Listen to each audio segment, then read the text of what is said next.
You just landed a new job with a Fidelity 401k, and your brain immediately wants to compare it against that old Vanguard advice you've heard for years.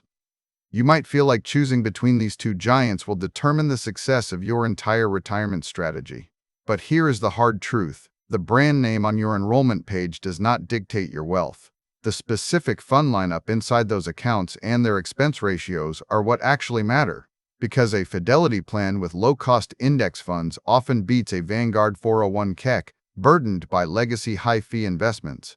This distinction is so critical that empirical data shows the variance in returns between two different plans from the same provider is far greater than the difference you would see swapping a low-cost Fidelity account for a high-cost one at Vanguard, proving that fund selection architecture completely trumps provider identity.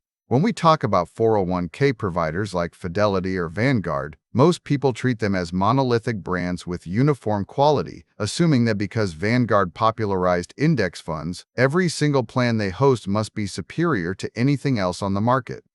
This is a dangerous assumption that leads many viewers into decision paralysis or causes them to blindly follow a myth without checking their own specific account details. The reality of how these plans are structured tells a much more complex story, where the custodian brand becomes secondary to the actual assets you hold within it. It comes down to the mechanics of fee drag, which is the silent killer of retirement wealth that operates regardless of whether your money is sitting with Fidelity or Vanguard. Quick resource note. I keep a curated set of Amazon search links in the description for books, gear, and tools relevant to this channel's topics. Some are affiliate links, so I may earn a commission at no extra cost to you. Please consider supporting the channel by using those links if you find something useful. The foundational research on defined contribution plans establishes that investment choices are placed squarely in the hands of the employee, making expense ratios the primary determinant of long-term outcomes rather than the company name managing the account. This means you can have a plan at one institution that offers rock-bottom fees and another at the same institution with legacy funds charging significantly more for active management or outdated structures. The hidden cost is not an administrative fee charged by the platform itself, but the opportunity cost of defaulting to high-fee legacy funds, which are surprisingly common in older 401k lineups regardless of the provider's reputation. Behavioral inertia often traps participants in these expensive options because they assume the system has already optimized their portfolio for them, leading to years of paying extra without realizing it. Consider how this plays out when you look at actual fund selections rather than just the logo on your welcome packet. A Fidelity 401k plan might offer a broad spectrum of S&P 500 index funds with expense ratios near zero, while a Vanguard-sponsored plan could still include legacy, actively managed mutual funds that charge 1% or more annually for management fees.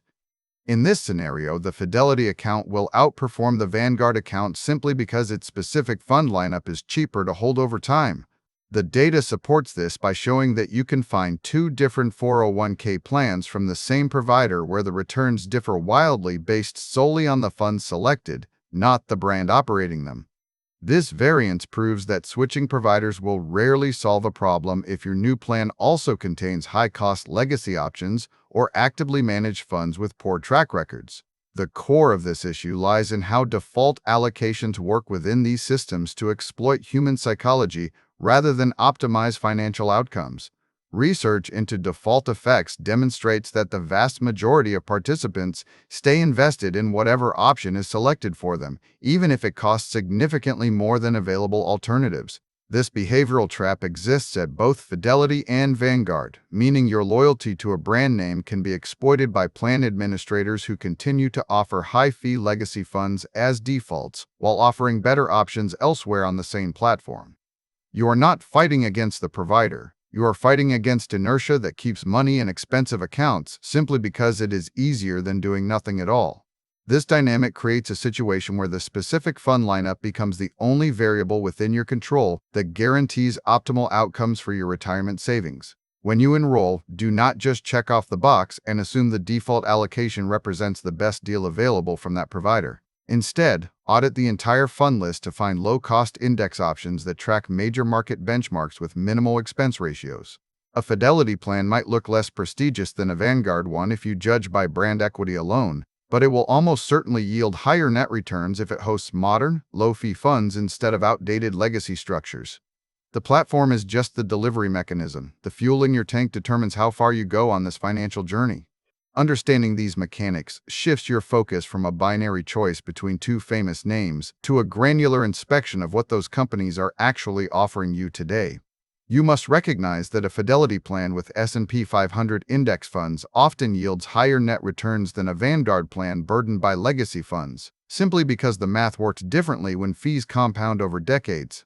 The brand does not matter. The specific fund lineup and expense ratios do everything else in this equation. By focusing on these tangible metrics rather than abstract loyalty to a provider name, you reclaim control over your financial future and ensure that every dollar you contribute is working as hard as it possibly can for your retirement goals. Thanks for watching all the way to the end. I am a one-person team working hard to make each video better than the last. Subscribe if you found value.